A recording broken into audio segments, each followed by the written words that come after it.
Hi, I'm Jess from Mystical Botanicals, and I'm going to show you an easy way to make an herbal infused oil.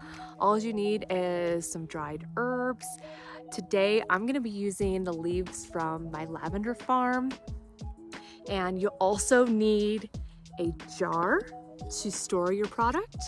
You're going to want a carrier oil. This is almond oil. You can use olive oil, you can use avocado oil, sesame oil, whatever you decide. You're also gonna want a pair of scissors, a label, and you're gonna wanna use a little bit of alcohol. This is the key, and I'll explain this later. So let's get started. Now we're gonna start by adding your dried herbs to your clean jar. And with your scissors, you're gonna cut up the leaves. This helps open the cell walls. And as we're cutting the leaves, it's creating more space, so we're adding more leaves in, more cutting. I'm about 3 cups right here.